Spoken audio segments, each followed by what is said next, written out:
To have that moment where I kicked the goal, running back, my auntie just passed away, I think a week before. I was going back up to Cairns the next day for the funeral and, sort of put out the angel wings as I was running back. And, mate, it was just a surreal moment. Like, you don't get that in every walk of life.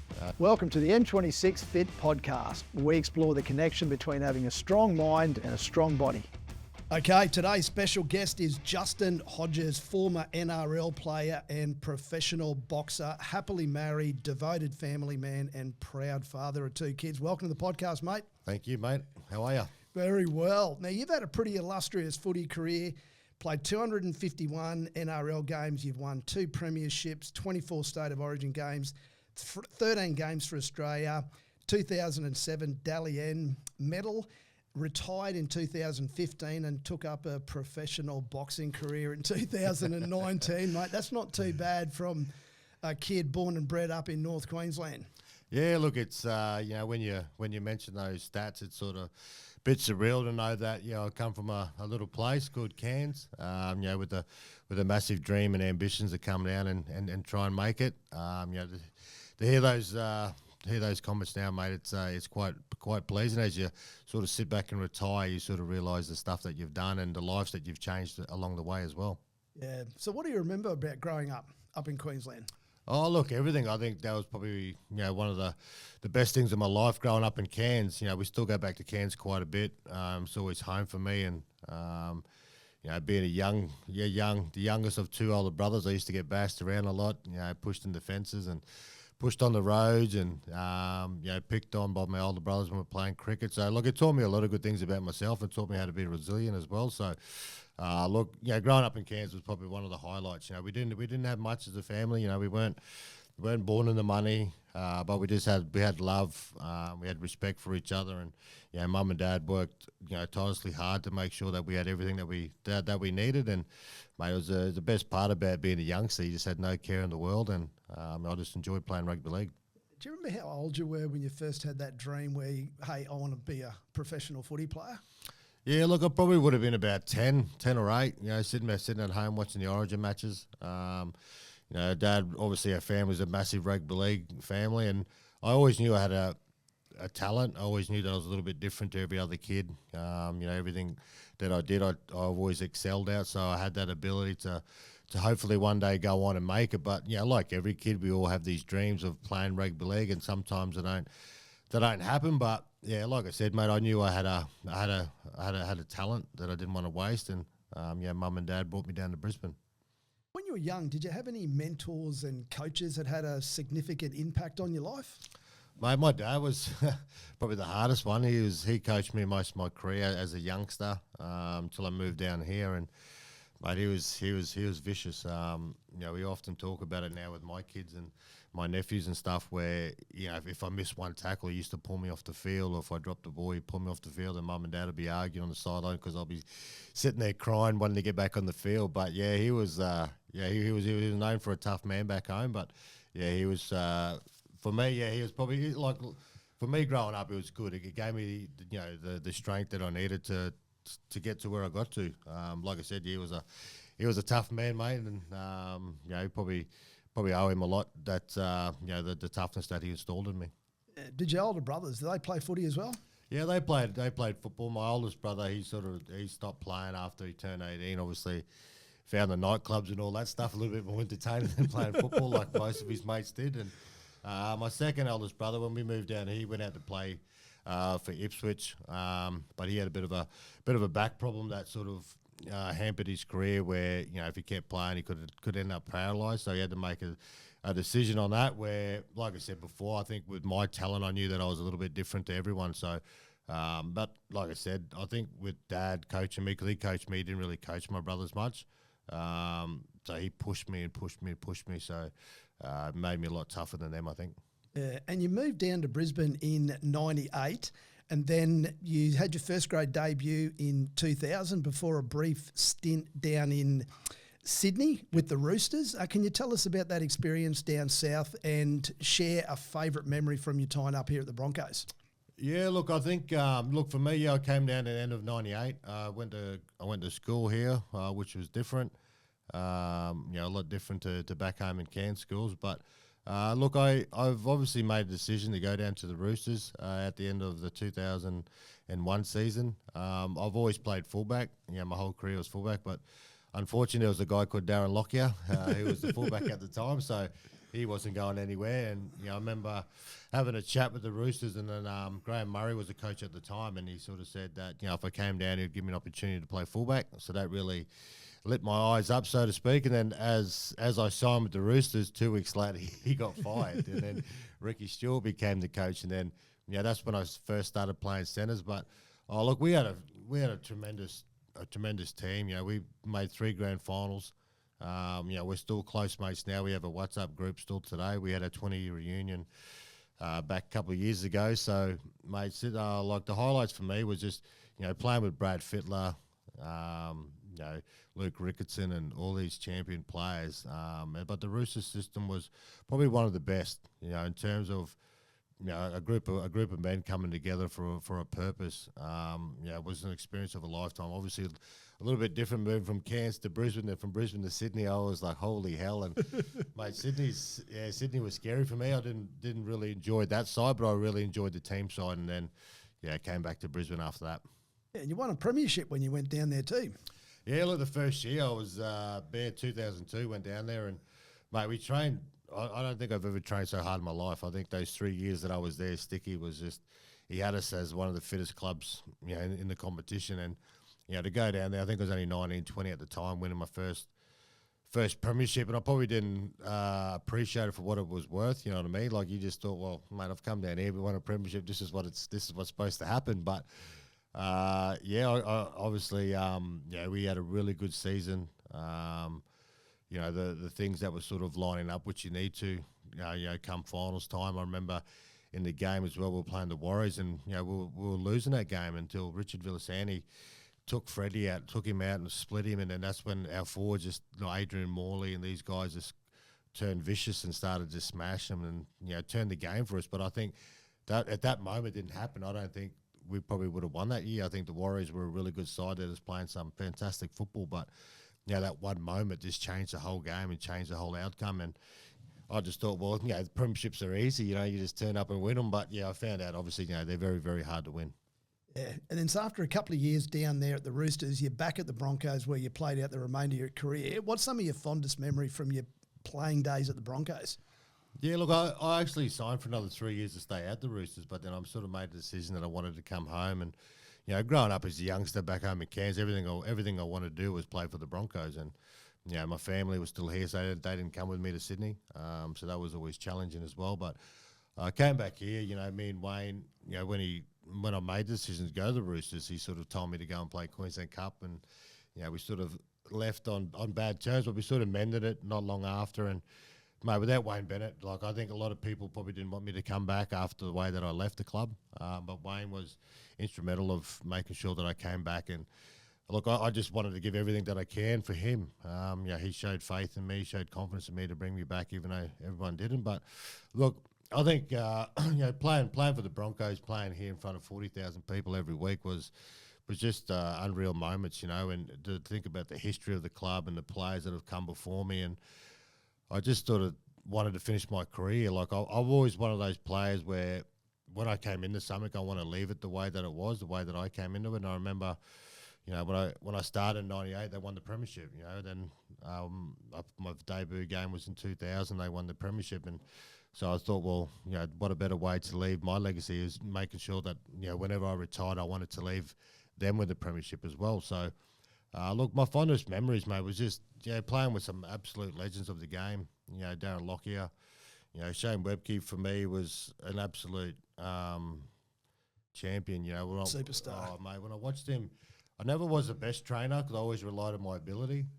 But mate, I had a new I did a lot of training away from the footy field that no one really saw after watching Shane Webke, where he didn't probably have the talent that you see a lot of front rowers have today, like a Payne Haas who can offload and do all sorts of things, where Webby had to train really hard to get to where he got to. And I just thought, well, that's just a definition of an absolute champion, where he had to work really hard, and I got to play with him, and Petro Sivanasiva as well, and Tony Carroll, and like all these great players. And the legacy, getting water off Alfie Langer, then running out in the middle of the field going, hurry up and win this game so we can go and get drunk and stuff like that. So just really, really good environment. Great coaches, a great setup, and mate, to go and play in grand finals, to win the grand final in 2006, it was once again to win grand finals, you need everything to align. We sort of had a bit of an up and down year.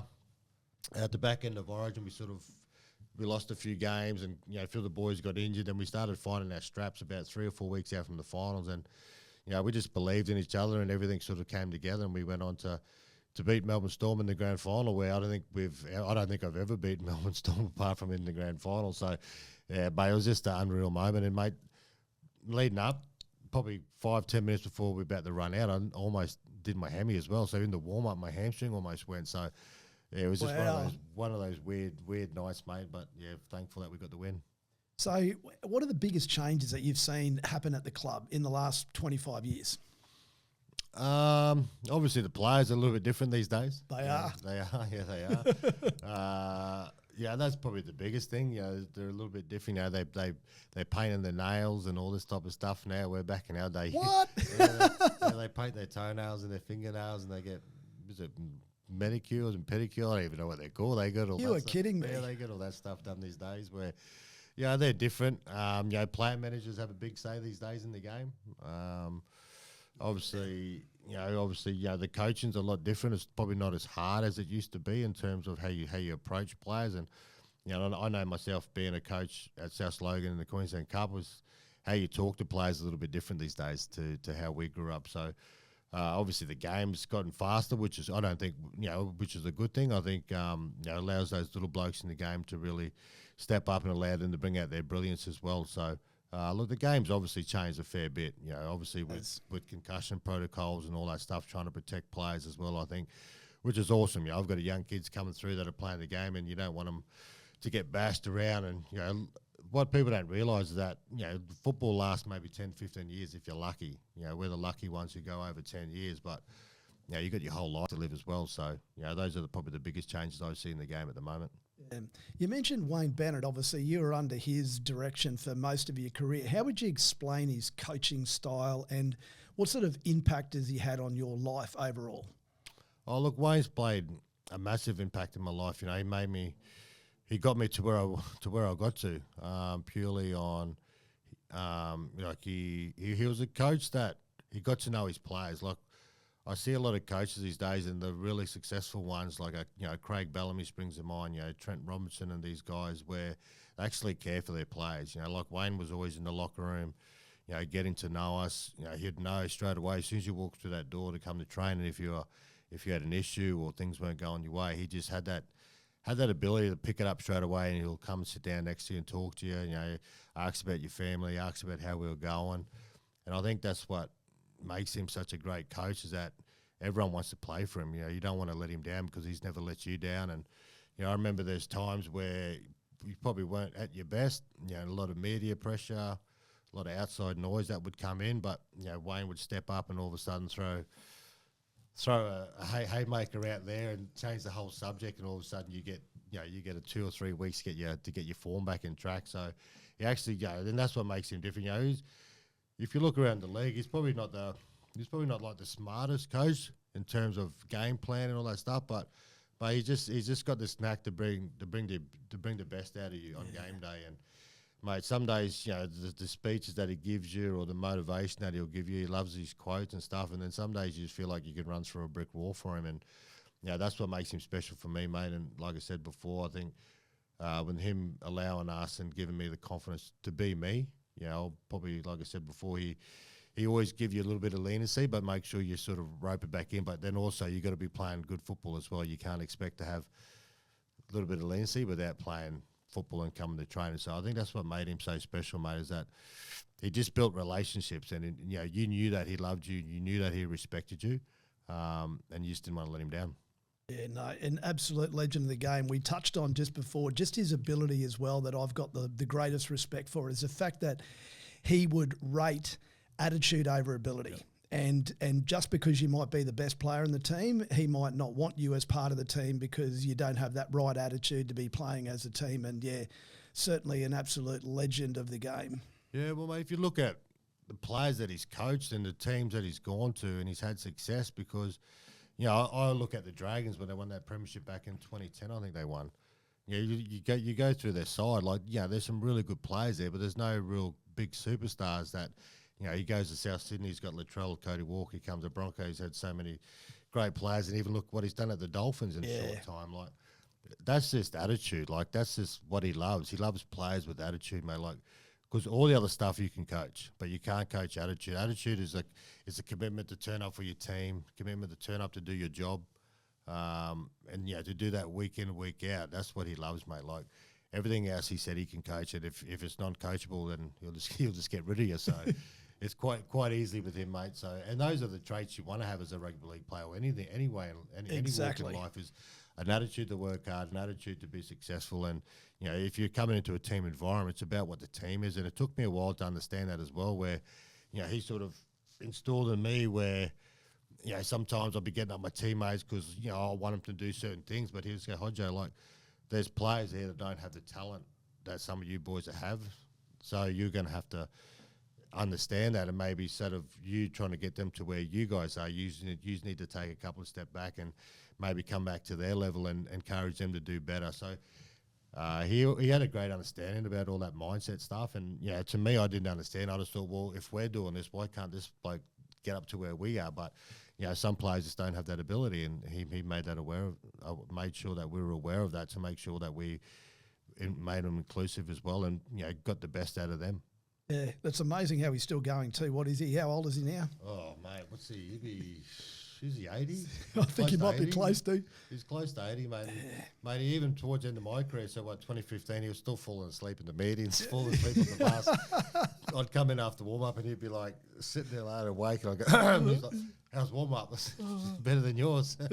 But he was just so, but I don't know how he does it, but obviously mate, like he always said, he'll stop coaching when he doesn't love the game anymore, and you can still see that he loves the game, and the players still love him. Like the success that he's had at Redcliffe in 2 years is phenomenal. So just goes to show, mate, all those quotes, all that stuff that he does is still working on people. Yeah, it's incredible. Hopefully he's got a few years left in him. Now, mate, I got to ask, what's that feeling? Can you try and describe for us when you're running out of that tunnel for Game 3, Origin, it's a decider in front of a packed house? What's the feeling? Yeah, it's hard to describe, mate, but it's so special and unique where, like, you think, right, there's 52,500 people in the stadium. We're just downstairs warming up and you can't hear nothing. Like, it's just dead silence. Like, we're just going through our emotions and going through our preparation to get out there. And all of a sudden, you know, the 2-minute bell rings. Obviously, the coaches finish talking, and all of a sudden you're in a huddle and you're coming together, and obviously the captains and the leaders are having a bit of a yarn and stuff, and then all of a sudden they open the doors and it's just like this big air that comes through the place, and it's like your hairs stick up, and, you know, you just go, holy hair, it's time to go, and you just feel bulletproof. You feel like you can do anything, and, you know, then you're walking through the tunnel, like I'm getting goosebumps talking about it. You go through the tunnel and you run out because the ground's so close.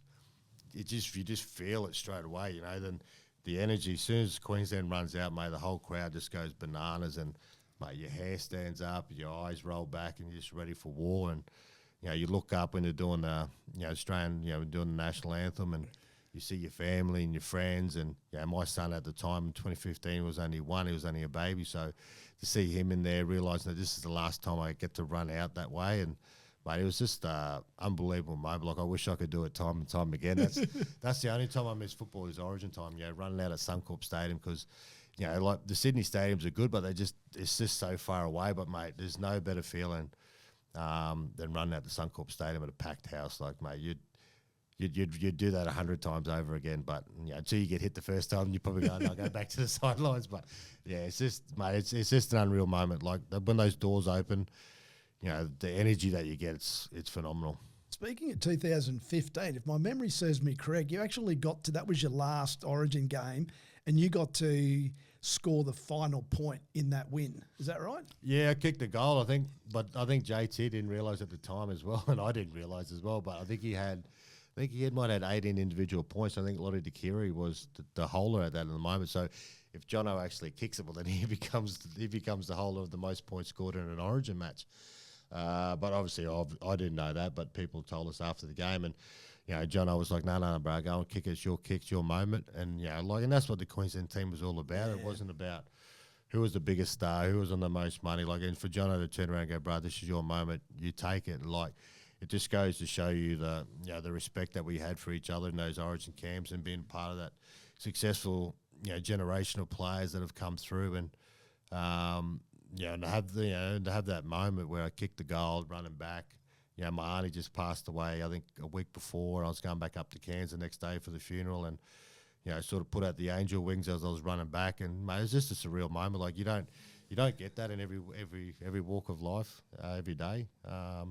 So yeah, mate, it was a special moment. It was the decider, and I think we had Billy Slater, and there's a couple of other boys I think didn't play as well. And I remember during the camp, I just said to GI, I said, mate, we got to win this, bro.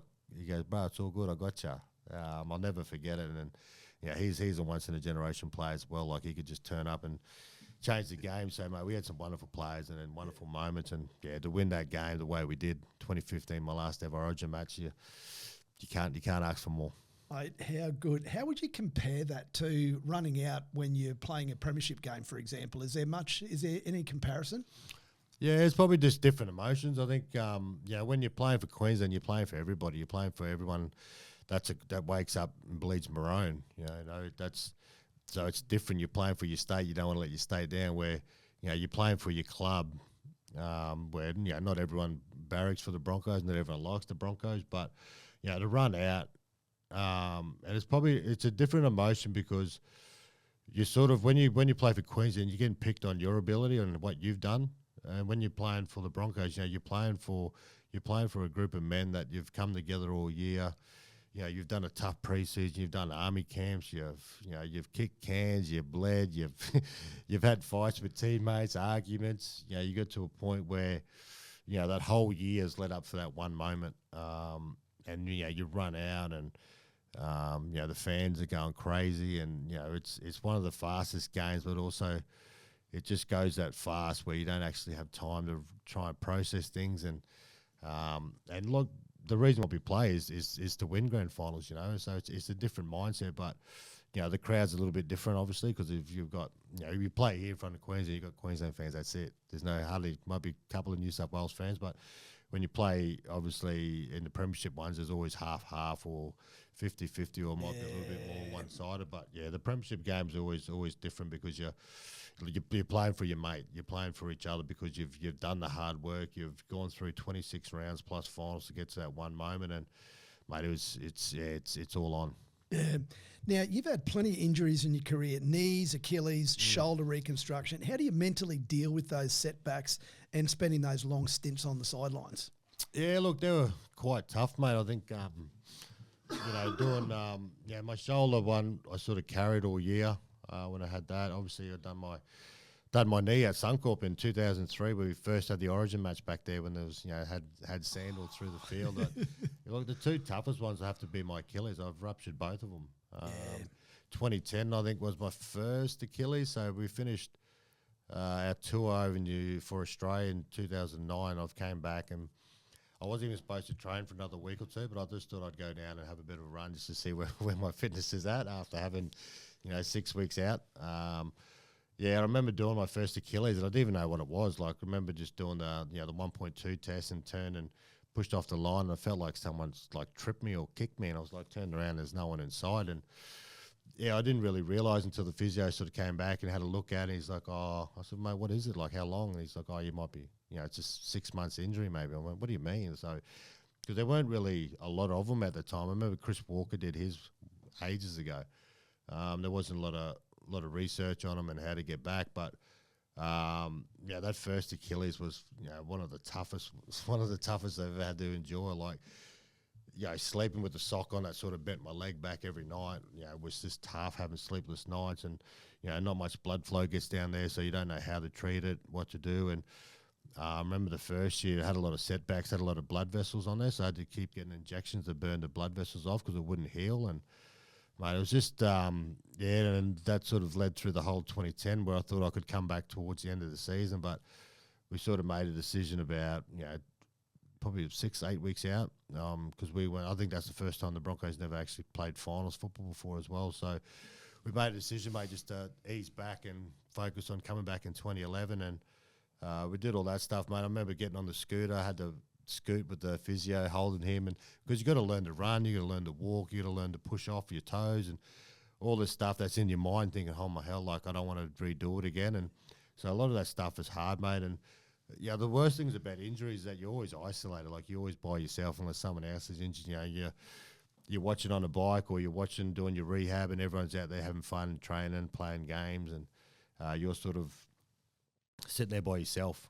That's the hardest part of rugby league when you're injured. And I think, like I said before, with all those, with a tough upbringing, they got me through that. Like, my mum battled cancer when we were young as well, so she just beat it, and she still has effects today, unfortunately. But I just thought to myself, like all those times where I got hurt, well, if she could beat, such a dangerous disease in cancer, well then, these injuries that I've got are, basically nothing. So, I've always lent to her. Like, she was always my rock mate. Whenever every time I got injured, she knew what rugby league meant to me. She knew what getting on the field meant to me. And, I haven't really shared a lot of those stories about my mum because it's always been personal. But, those are the moments that got me back to where I got to. So I just thought, what? Whatever came my way, if it's just an injury, well, 6 months, it's not die or live moments that she had to go through. So, mate, I just worked my backside off. Remember why I was doing it was to make her proud. So, that was always my driving force. Well, thanks for sharing that. And that's really puts it in perspective, doesn't it? Like you said, when someone actually goes through a life and death situation, and even though with what you're going through, 6 months on the sidelines and all that, angst and all the rehabilitation. I've done ACL in the past, and the rehabilitation is 100% just the absolute worst, and trying to build muscles back up again. And then you've always got in the back of your mind when you do finally get back on the paddock to, is this, is there a weakness here? But well, that's fantastic. What's been the lowest point in your career? Has that been during injuries, or have you had some bad form slumps, or? Yeah, mostly injuries, mate. Probably my first Origin match probably always stood out to me too when I passed those 2 balls.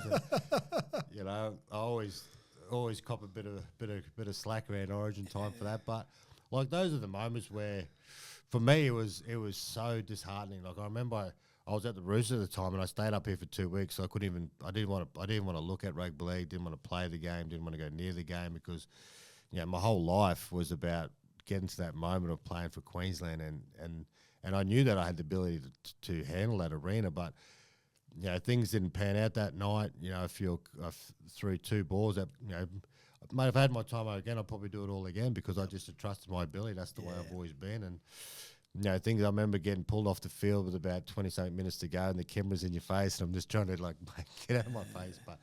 It was just like, for me personally, as a rugby league player, that was probably one of my lowest points because, I've always been a player who hated letting my teammates down, hated letting my family down, hated letting people down. Like, that's just who I am as a person. And, to do that on the biggest stage, I just thought, man, like, I'm never going to get my chance again to play for Queensland. And the second game I played for Queensland, I did my knee. So my first 2 games were just like, man, maybe I'm not born for this arena. But I came back and then played 22 more times for Queensland, and that was probably.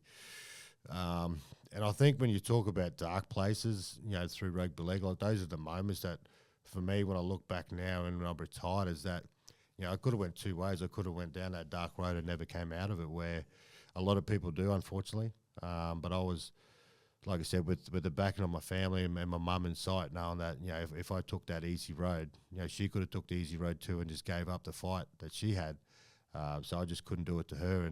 But I was just fortunate enough to have people like that in my life where that meant something to me and faced much more hardship than what I had to go through. So I just had to pull my head in and work really hard. And I knew that, like I said before, I knew that I had the ability to play at that arena. I just had to believe in myself. I just had to go back and work hard, concentrate on the little things that I needed to do, and then when I got that moment again, I wasn't going to let it go. I love what you said, that you'd throw those passes again, because I think that's another little bit of a Wayne Bennett trait, that you just need to back yourself. And even though you've done something, I remember Alan Langer happened a few times for him too, that he'd throw that big, long, wide ball, it'd get intercepted, and then 5 minutes later he's saying that same wide ball would lead to a try. So yeah, well, I think that's what makes us who we are. I think as rugby league players, it's about backing your ability and backing yourself. And I tell kids every day in school, or I tell my own kids, like if you want something in life, you go and get it. Back yourself. Like not everyone's going to agree with what you do. Not everyone's going to understand what you're doing it for, or even know why you're even throwing those passes. Yeah, but like I've always told myself, and I've always been open with people that, mate, if I had those moments against, I'll probably throw the same 2 passes, and who knows, it might come off this time. But that's just the way that I played the game. I didn't play the game with regrets or coming off the field thinking, oh man, I should have done this or should have done that. Where I know sometimes I tried everything I possibly can in games to win the game or to win the big moments and stuff like that. So I was never shy of it. Yeah. Do you think part of that, because that's an ability I'm still working on, not having those not the coulda, shoulda, woulda moments, but is that how you think you've helped build and develop that resilience that you've got, that ability to be able to put those bad plays behind you? Has that helped? Yeah, it does. I think learning those mistakes early in my life, built that resilience where I wasn't shy of doing, like if I stuffed up on the football field, if I missed a tackle or gave away a penalty or I should have passed or the pass was in front or things like that happen, or someone puts up a massive torpy and all of a sudden you're second guessing yourself about catching and you drop it. But like those are the moments, like, you know what, you just got to go for it. Like if it happens, it happens. If it doesn't, it doesn't. And I learnt, like I said before, at an early stage, is that if you let that affect you, or if you threw a pass and it led to a try, or you missed a tackle, and if you stay bogged down in that moment, well, then the whole game passes you by and you let your mates down. So I was pretty quick. So, if I made a mistake, I'll just move on. Move on to the next job. If I make another one, well, so be it. But I've always been a big believer in, if you're out there trying your hardest to win a game or trying your hardest to motivate your teammates and you're the one making a mistake, well, then there's nothing wrong with that. And I've always encouraged my teammates to do that, where if you're sitting on the wing, all of a sudden you've had one run and you've dropped the ball, you missed a tackle, like that's when I have a problem with it. But if you're out there trying your hardest out to win the game or to be competitive and you're making mistakes, I've got no problem with that. Yeah, because there's sports psychologists, were they big back in your day? Yeah, they were. We had Phil Joyce, who's still around today. You still see him in the back of Wayne's coach boxes. He always had him come in, and he was a funny guy. The way that he spoke, so we always had a good time taking the piss out of him. But look, they were, but they're not as big as they are these days. You see a lot of it in cricket. You see a lot of it in other sports. Obviously, the Olympics is massive with it. But yeah, like for me, I've never really bothered about it. Like I said, I just backed myself. I just, if it came off, it came off. If it didn't, well, I moved on and tried again. Because Phil had nicknames for people, didn't he? I've heard stories that, what were you referred to I was a Mozzie. You were a Mozzie? Yep. I was a Mozzie. So normally, like in personal life, I'm normally pretty quiet. But, when I come to a football game, I knew that I had to be busy. I knew that I had to muck around. I knew I had to be this character, which allowed me to play football. So if I came into the dressing room and I was thinking about the game or I was anything different from being a Mozzie, that's when I knew that I wasn't going to play well. And that probably led into probably too much, because Wayne would pull you up sometimes when you come to train. You scored 3 tries on the weekend, all of a sudden you think you're bulletproof, you're walking through differently and you've got a different attitude. But, yeah, that's when Wayne would sort of rein you back in, because if you go too far of being a Mozzie, that's when your next week performance is not as good as well. So it's a fine line about finding who you are, and there's a lot of different psychs and stuff like that. Yeah, but he was good, Phil. He was a strange character, but he was good. If the Mozzie got a little bit too active, Wayne would swat you. Yeah, basically he would swat you. Yeah, so like he knew, like he would come in and like we'd be talking us up. I'm not doing weights today. I've just done this, done that, or you're not training, like mucking around. But Wayne was always big, like I said before. He knew your personality, so he knew when you're going too far the other way or if you weren't that way. So he just had that ability to understand that, and it took us a while to understand our own personality. Like, we probably didn't realise that, you got to think, like, when you walk into a change room, there's 25, 30 egos in there. And if you've just come out and played the best game you possibly can, well, then you're rubbing it in everyone else. And then, so there's someone sitting there that probably didn't have the best game. So it's about managing those things. And, as I said, sometimes you can go too far. But you always And I didn't really understood that until sort of the back end of my career, where you just had to like, hey, like you're one game away from going back here when you're playing like crap. So it's good. Exactly. So 2015, you retired. How did you deal? Did you struggle with the transition, being professional rugby league player to just being Joe Average? No, not really, mate. I think for me, when I retired in 2015, I knew I had enough. Like all the injuries that I've had, just my body just had enough. And I remember waking up for pre-season that year, or coming to training early, after a game, and the body's still sore and still limping, and going out and doing defence, bashing your body. And I just had enough of that. And I realised, I sort of said to my whole career is that when I got to that stage where I knew that I wasn't enjoying what I was doing, I wasn't enjoying the moment of rocking up to a game and knowing I'm about to play in front of 40,000 people, and that sort of didn't have an impact on me anymore.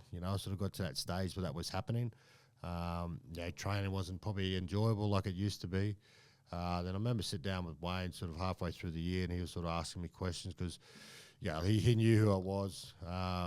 And he asked me where I was at and what he thought. And at the time I was like, maybe I don't know. I think I've still got another year left. He's like, go and have a think about it.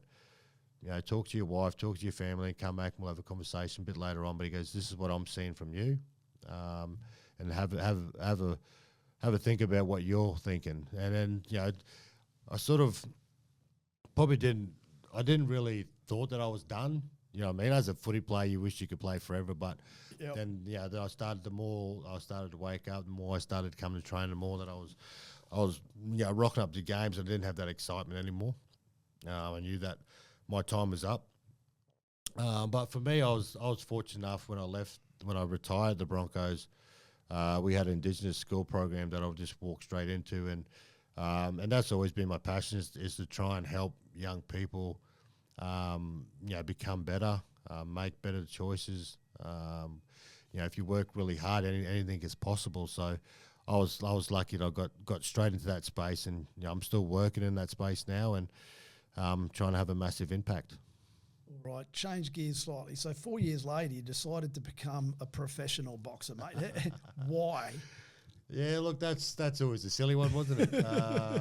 Look, I grew up watching boxing.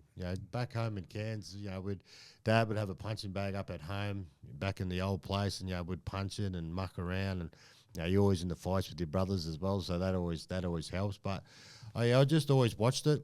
I've always admired them. I was a big believer in watching all sports, the way true champions handle themselves, how they act when they win, how they act when they lose, how they prep. I watched. Even today, I still watch all sports, even though I'm retired. But I was just a big believer in watching them. And, mate, I just sort of, I watched Anthony Mundine. I was close with Chock for a long time. I used to go into training camps and watch him spar and train and run with him and stuff. And I just always wanted to do it, but I just didn't have that courage to actually take that leap. But I remember so it took me 4 years when I retired from the game, to actually have the balls to jump in there and have a go. And but I still remember the moment, when I said I was going to box, a lot of criticism, and which, never really bothered me. But I remember training, your preparation, is key, making sure you're fit enough. Because if you get into a fight, you're not fit enough, mate, you're going to get punched. So, and that was made, but it just brought a different competitor out. Like playing rugby league, you're relying on 16 other blokes to make sure they're prepared as well. But when you're sort of boxing, it's an individual sport. You're on your own. Apart from when you train, it's a team sport. But when you're in that ring, no one else can help you. So, mate, I remember, my first fight, mate, I remember the press conference. I was fighting this bloke, and, mate, the way that he was yelling out, like, I was just like, who the hell is that? And I realised, that's the guy that I'm fighting. He just had this, he was crazy. Then, jumping in the ring, and, mate, I wanted to try and show that I could actually fight. But I remember the first moment, I was just sort of nervous, and the bell rang, and I went, holy crap, I've got to walk out. And my legs just felt that heavy, like I couldn't move. I walked out, I was just so tense, and then all of a sudden he just jabbed me straight to the chin, and I just finished it as quickly as I could. But yeah, mate, it was a scary moment, boxing, because there's, anything can happen. But, when to get to where I got to in boxing was a massive achievement after thinking, I just didn't want to be those people who sat on the outside and say, oh, these blokes can't fight, or wish I could do that. I just, I just thought, you know what, I'm just going to get in and have a crack, and whatever happens, happens. Mate, hats off to you. My son did a little bit of boxing, and it's one thing, like you said, a lot of blokes, they talk it up. But, physically jumping in that ring, that takes a bit of balls, mate. And, your first few fights, you were fortunate to get a few knockouts. Yeah, look, I was lucky. I think the first couple I had probably were a little bit of a mismatch, but when you first start in boxing, you're like everyone else, you're a novice. Build your confidence. Yeah, builds your confidence. I didn't have an amateur background as well, so it's about stepping in there and managing those. Because I think the biggest thing is nerves. Is the fear, and it's like rugby league. When you first play, a 17-year-old kid to when you finish is a completely different person. So boxing's the same. Like your first fight to your last walkout, which I've noticed, was completely different. I was more relaxed. I was more calm. I knew what I had to do. Where your first couple was just, mate, you just want to win. Your nerves are kicking in, and look, I was fortunate enough to have a few knockouts. I got knocked out once as well, made a mistake, and which I learned quickly. But mate, I was just so appreciative of the sport and what those blokes do and how hard they actually work to get to where they want to get to. And the thing that really bothered me is that a lot of those blokes who are boxers, they didn't probably get the recognition they deserve. And when we sort of crossed over, especially when Gell sort of came along, like he gave a lot of recognition to a lot of good fighters and fighters now that we see go on to the world stage, where if rugby league players then cross over and take that chance of having a fight, well, a lot of these guys probably don't get the tick of approval that they actually deserve. So. It sort of goes both ways, rugby league and boxing, like it's a contact sport. Apart from getting punched in the head, you're putting your body in the line in football. So it sort of went hand in hand, and I'm just glad that I took that leap of faith and had a good crack at it. Do you remember, is there anything you keep saying to yourself when you're in the ring? Don't get hit. Don't get hit. Look, you try. Good advice. Yeah, don't get hit. You try and the best thing is you try and. You listen to your experienced cornermen, like your coaches and stuff, and then you're trying to look for those things that you prep for in training. But sometimes they don't happen, so you got to learn to adapt. So it's about making sure you got good people in your corner to understand the game and giving you the right messages. Where I was lucky, like every trainer that I had, wasn't overloading me with messages. He just sort of told me to work on either my feet or my head movement or. Let my jab go and stuff like that. So those are the things that when I was in the middle of a fight was just trying to remember those little keys that got me to where I needed to get to try and get the fight done. So it was, like I said, sometimes you get punched, all of a sudden everything goes out the window. But it's just trying to make sure you stick to your plan. And so that was mostly for me. I was talking to myself, going stick to the plan, even when even when you drop someone or you've hurt someone, is making sure you don't go too silly and you gas yourself out and you got nothing left. So it's about talking to yourself positively as well. And if things ain't going your way, you're getting punched a fair bit. It's about okay, we'll try and step back now, have a little breath and re-strategize and stuff like that. So that's what boxing was so good. It's like a game of chess. You're trying to outthink the other bloke and trying to put him in a position where you want him to be when you want to throw that powerful shot. Yeah. How do you mentally prepare? Like, obviously, there's a lot of physicality that goes into that you mentioned, but is there anything in particular that you did mentally to prepare before a fight? Not really, mate. I just made sure, like everyone that I spoke to that's had fights and stuff, was just making sure your preparation was key. Is when you had your spar, make sure you spar hard. Your training had to be on point. You know what I mean? So. I think for me that was where I needed to be because I wasn't trying to go out there and be the best boxer or challenge for titles and stuff. I just wanted to do it for myself. Where rugby league was, not forced into it, but everyone, my father did it, brothers did it, so I had to choose that path. Where boxing was more for me. It was personal challenge. Yeah, it was a personal challenge for what I wanted to do. My whole life I did what everyone wanted me to do. So boxing was a moment for me just to do something that I felt happy for myself to do, you know what I mean? So it was about just embracing the moment, learning as much as I can, and I thought I did that well. Yeah. So is that it? You hung the gloves up? Any chance of a comeback? Oh, you never say no. The wife and kids always say, "Mate, you're done. You've had enough." But like the weird thing about boxing, right, is like the first time you do it, you're just scared. And you're like, "No, I'm not doing it again." But then as the more you do, the more confident you get, and you're like, mate, you just love it. Like, it's just something about it. Like, an adrenaline rush. Mate, you don't sleep for a couple of days after, like, because as soon as it's over, like, it's like, when you have an operation, they give you the morphine, all of a sudden you start talking gibberish and stuff. Yep. That's what it's like in boxing. Like, as soon as you win, this person comes out, you're just talking differently, you're acting differently. But yeah, like, I don't miss the night before and the 2 nights before and the night before is probably the worst period of boxing. Like, you just can't sleep. Can you imagine? Your guts is turning. You're visualizing this is what's going to happen, and all you're thinking about is this person. Like, no one else comes in your mind. It's draining. So you got to learn to harness that, and you got to learn to make sure you don't, fatigue yourself thinking about this one bloke the whole time. But look, I'll never say never. I'm getting a little bit old in the tooth now, but I always thought maybe I've got one more good one in me. Who knows? Yeah, I could just imagine, like you said, those couple of days before and that level of training probably just adds to that jubilation after you've achieved what you've set out to achieve. Oh, 100%. And you're not having to be here as well. Like, if you're training for 8 weeks, 10 weeks, because you want to be like a boxer, that's what they do. They put the hard work in, and so you've got to do the same. You're going to make the same sacrifice. So times there where, like different rugby league, like as soon as you finish, you have a beer. Like, boxing's different. Like, as soon as you finish training or a week in the train, you just can't go down the pub and have a beer. You got to be on point the whole time. So those sacrifices, and then when you get to that moment and you win, mate, it's just the celebrations are crazy, and mate, it's just a really, really good time. Like, to have a fight and you win or lose, it doesn't matter. It's just you did something that not a lot of people have the balls to do. Fantastic. Oh, really great story, mate. Well done. Now, you mentioned before, so you're doing some work with the Broncos, with kids. You're also doing some work with Full Spectrum Education. Can you tell us about some of those programs that you're doing with the kids? Yeah, obviously our Brisbane Broncos program is majority girls. So it's mostly all girls program.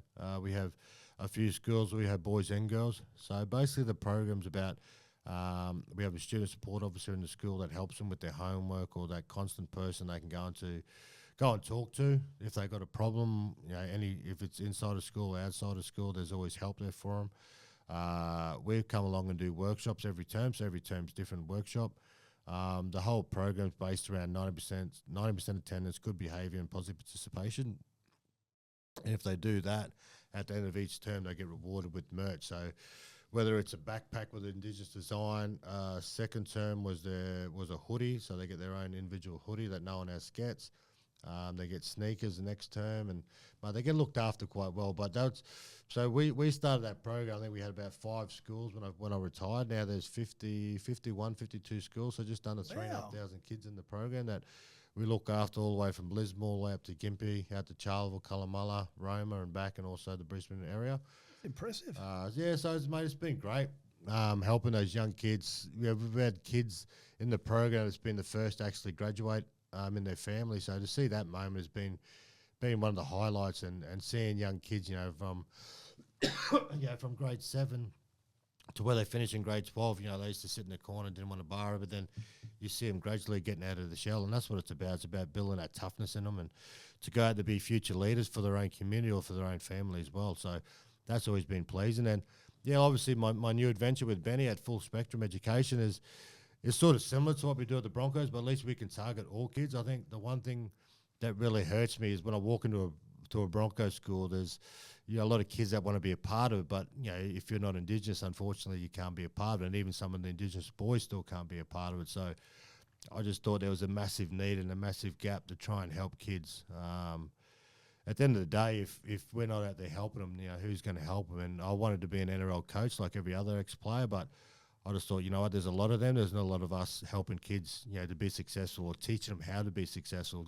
Teach them that it's okay to make a bad decision. It's okay to fall off the tracks, but then hang around good people that's going to get you back to where you want to get to. So that's where, the program with Benny has been, really good for me, because we can go and target any kid. I could walk through a school now and go, yep, if you need help, come and join our program. And that's the best thing for me. Like, I don't, I'm not probably the smartest tool in the shed, but I like to have fun with the kids, like to interact with them. And I think the one thing about our program, or both programs as well, it's got to be sustainable. So you got to be there so the kids see you. Otherwise, people don't give kids enough enough credit. Like they're very, very intelligent people. You know, even though they're young kids, they're very, very intelligent because they know if you're there for the wrong reasons. They know if you're there because you actually care about them and you want to try and push them to be successful. Very intuitive, aren't they? Mate, they are. And that's the best thing about our program, mate. Like we have a co-design model where we sort of work with what the school requires us to do. So every school is different. You know, every school might be targeting future leaders. One school's obviously got attendance problem, you know, self-harm and all this stuff. So we co-design a program based on what every kid needs and making sure we put the right staff that's going to benefit the kids.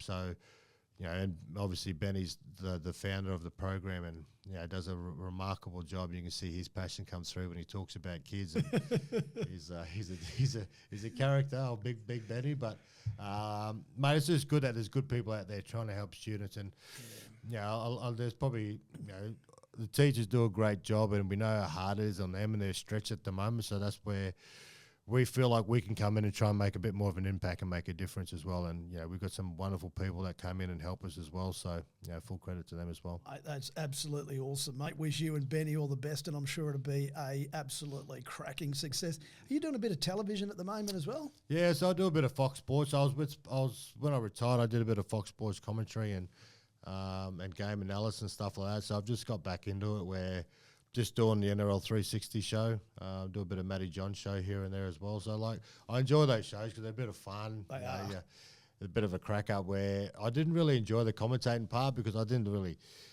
you know, I wasn't good at, you know, pronouncing names and calling games, but I was just good about having fun and talking. That's where I felt I could really have an impact in the game. And, mate, I just enjoy going down there doing that type of stuff. But, yeah, I wouldn't be able to do it full time because it sort of takes me away from your family as well. Like, you know, we work Monday and Friday in schools, and then, you know, Friday, Saturday, Sunday, you could be in Melbourne, you could be in Townsville, you could be anywhere. So, yeah, I just enjoy going down for the day and coming back.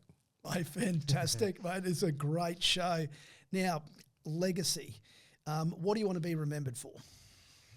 It's a good question. I think for me is being the player that everyone wanted to play with. I think that's extremely important. Like, I never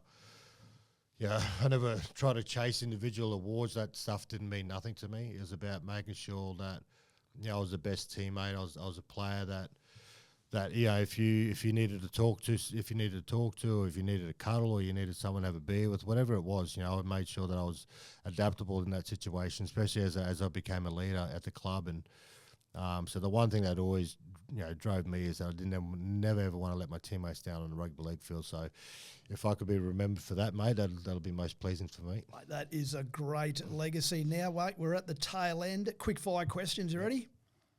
What gives you inspiration? My family. Your favourite ever sports person? Michael Jordan. The best footy player you ever shared a field with? Greg Inglis. Childhood idol? Anthony Mundine. Most memorable fight? On the field or in the boxing?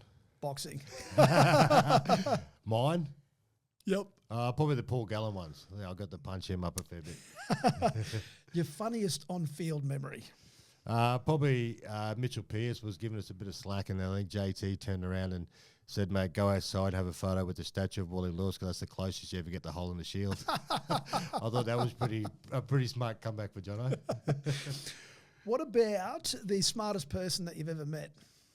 Ooh, Darren Lockyer. I think he's got a great mind. What are you most proud of during your footy career? Believing in myself and having a goal and seeing that through and be successful. Your greatest achievement in boxing? Jumping in the ring. You know, jumping in the ring and having a go. Best thing about being in your 40s? Grey hair. What about your favourite knockout? Boxing. Knockout. I wasn't quite a knockout because he got up, but when I knocked Paul Gallen down, that was a great feeling. Another sport that you follow closely outside of footy? NBA. Your worst vice? My worst vice? Ooh. Maybe you don't have one. What about your greatest strength? My greatest strength is care. I'm a carer. You know, I care for people. Who's currently the best player in the NRL, do you think? Nathan Cleary. The most useful advice that you could give us?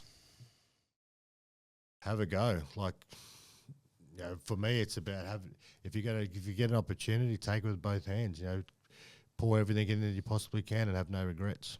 Right, great advice. Have a crack. Last question. Finish this sentence. I believe. I've done everything that I needed to do. It has been an absolute pleasure, Hodjo. Thank you very much, mate. I know you're busy. You've got to get to the Bronx now. And, enjoy your weekend and every success with you and Benny and the programs that you're running. Thanks, Magnus. Appreciate it, brother. Enjoy your holiday. Cheers. Now, if you've enjoyed this episode, we have a small favour to ask. Please take a moment to subscribe, review, and share this podcast with someone you think will appreciate it. Your support helps us reach more listeners, and we can continue delivering content that educate, inspires, and empowers you. Don't forget to follow us on social media to stay in the loop with all our latest news. 2024 is going to be a huge year, and we'll continue running our weekly Friday morning kayaking sessions on the beautiful Brisbane River, along with plenty more thrilling adventures, exciting activities and challenges are planned. We'd love for you to join us and be part of our growing community. Remember, success is all about consistency. And by investing 26 minutes exercising both your mind and your body every day, you too can become the strongest, fittest and healthiest version of you. So stay tuned and stay active.